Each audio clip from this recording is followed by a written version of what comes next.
Okay, we're going to add the thermostat into the system, and we can see that the Wi-Fi icon is flashing, so it tells us it's in pairing mode. So with our app we can add a device, and once we do that, because our Bluetooth's enabled, we can go to add the device to the app. It asks us for our Wi-Fi name and password, and we give it that. And now it will add it to the Toya app. I found Smart Thermostat from the Tuya Smart skill. And once it's added, we can just say next. Set Smart Thermostat to 21 degrees. Done. And now we can see that the unit is added. What we can do, we can change the temperature by either pressing the plus key to increase it, or the minus key to decrease it. Or we can just simply grab the unit by the side and change it, and you can see that the temperature has changed. If we look at the settings menu, we can see that we've got functions such as child lock. It may be that you don't want anyone to be able to increase the set point or decrease the set point, so you can put the child lock on, and now the keys will be unable to change. We've also got frost protection, so that the thermostat would just never go below 5 degrees C, so it stops the home from freezing if ever you're away for long periods, or it was off, or a holiday home.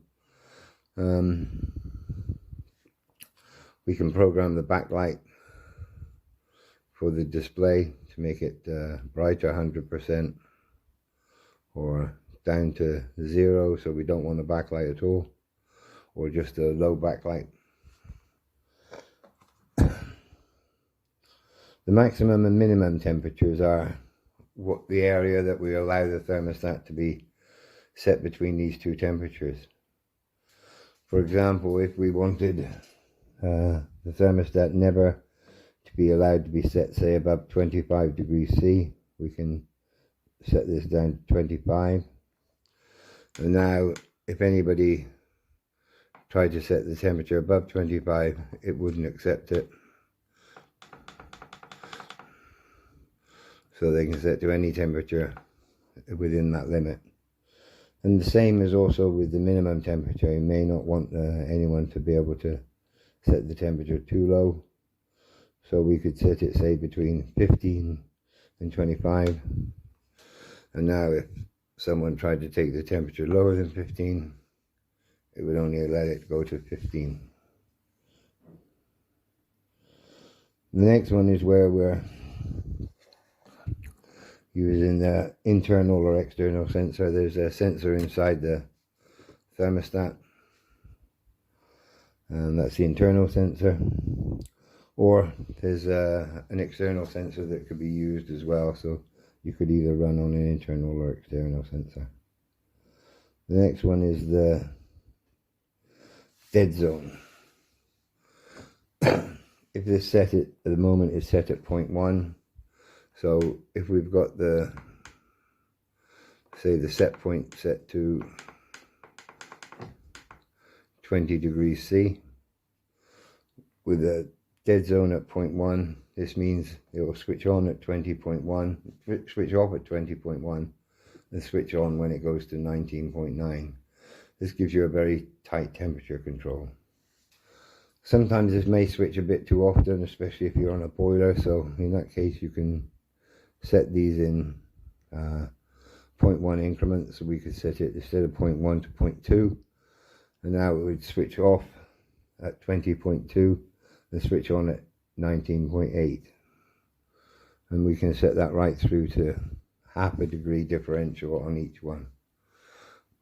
But obviously the tighter the control, 0.1, the more energy you're going to be saving. And we've got those settings for both the internal and external sensor.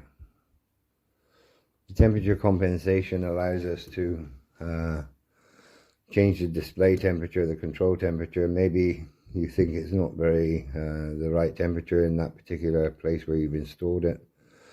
So where it's reading at the moment 20.2, if I do temperature correction by say 2 degrees, it's now altered the temperature by 2, -2. I mean, we got +2, so we can go up to +3 and -3. Yeah. Okay. The next one is how we want the control to be. There's two methods for control, really. One is to use what we call span control, and this is just like we just said with where it'll switch off at 20.1 and switch on at 19.9. That's span control. With TPI is an energy saving method that really cycles the control to make it much more accurate, and it does that by a sophisticated piece of software. But for that we need to know what type of heating system it is. So we have UFH, which is underfloor heating, radiator, so we could control radiators with this algorithm, or electric heating. So if you use TPI, you need to tell the system what kind of heating system you have. And the other two are optimize start and optimize stop. This will bring your heating on a little bit before time, optimize start, just so that it's at the right temperature for the time you've got set. And optimize stop will stop the temperature a little bit early, but without reducing the comfort level of the home, especially when you're on a control. So that's the settings menu. For the control menu, we have a few things here. One is that we can switch the power on and off to the thermostat. So if we switch it off, you can see the thermostat is on and off, so we can remotely switch it on and off. And then we've got these controls up here. We've got manual mode, which allows us to simply change it to whatever temperature we want.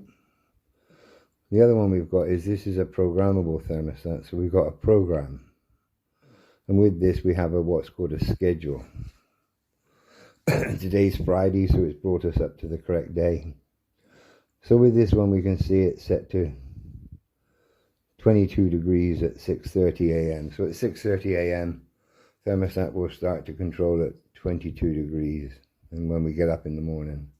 And then it will go through these various time slots throughout the day until it gets to midnight. And this will roll through each day. You can change these, both the start time and the temperature.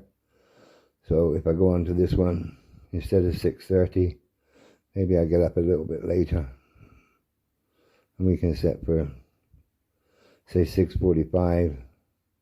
And I don't want it at 22. I wanted it, let's say 23. So we confirm that and save it. And now we can see it's going to come on at 6:45 and at 23 degrees. If we wanted this for all the other days of the week, we don't have to go through and set each day. We can just press the day that we're on and hold it. So if I press this one and hold.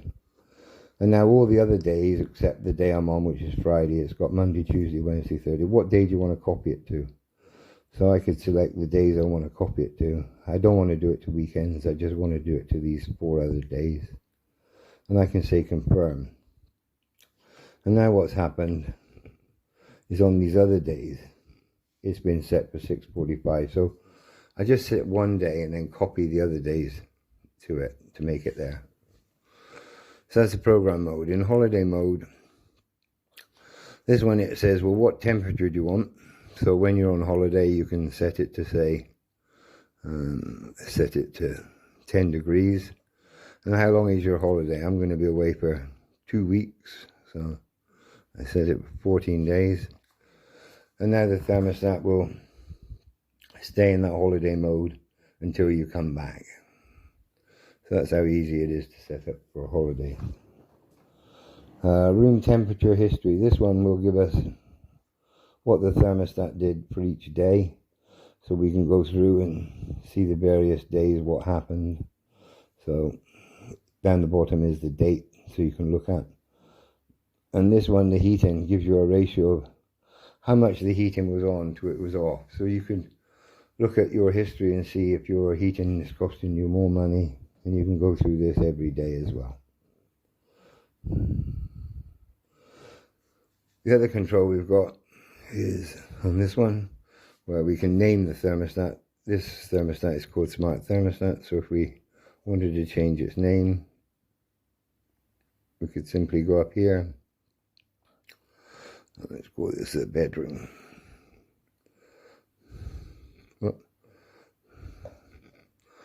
So that's now called bedroom thermostat. So now we can see that's the name of the unit. Down here it tells you which mode you're in. You're in program mode, and the heating is currently off. If I was to go onto the button, I'm now going to alter it. Even though it's in program mode, I can still change the temperature. If I do, you can see it's now gone to what's called temporary. And temporary means you've changed the temperature during the program. And so at the next scheduled time change, it will go back to the program menu.